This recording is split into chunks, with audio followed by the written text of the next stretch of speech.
Hi guys, দেখে নাও আজকে আমি কি রান্না করলাম। কি মাতলাম মানে কি, বেশি কিছু রান্না করিনি। দুটো ফুলকপি নিয়েছি, আলু নিয়েছি।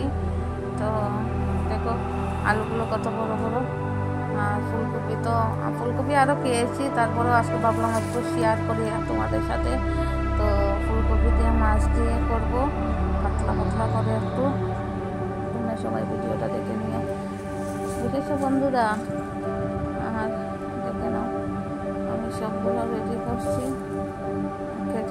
আলু কেটে নিয়েছি, ফুলকপিও কেটে নিয়েছি। আর ওই যে এখানে ফুলকপির ডাঁটা আছে না বন্ধুরা, আর আলু অল্প কেটে নিলাম। এটা অনেক টেস্টি হয় খেতে, তো ফেলবো কেন, ডাঁটাটা কেটে নিলাম। আর এই দেখো মাছ, এগুলা মাছ বেশি বড় নয়। আর আমাদের ঘরে বিড়ালটা না অনেক যন্ত্রণা করছে।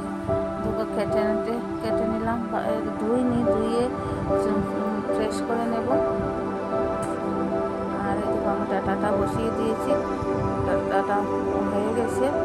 আর অল্প আমি এখন ধনে পাতা দিয়ে নামিয়ে দেবো।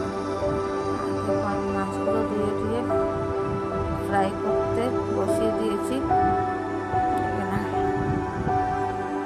দেখো আমার গ্যাসের উপরটা কত নোংরা হয়েছে, ডাইল করেছি, ভাত করেছি, এইগুলা ছিটে পড়েছে। তো এই জন্য পরিষ্কার করে নেবো, রান্না করার সেরে একেবারে পরিষ্কার করে নেবো। দেখো আমি ফুলকপিটা এখন অল্প ভেজে নিচ্ছি, কারণ অল্প গন্ধ করতে পারে, তো এই জন্য অল্প ভেজে নিচ্ছি। সব ফুলকপিটা অল্প নাড়া দিয়ে মশলাপাতি সব করে দিয়েছি।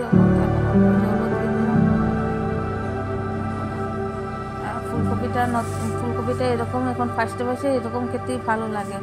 আর বেশি তেল মশলা দিলে না কেমন গ্যাস হয়ে যায়।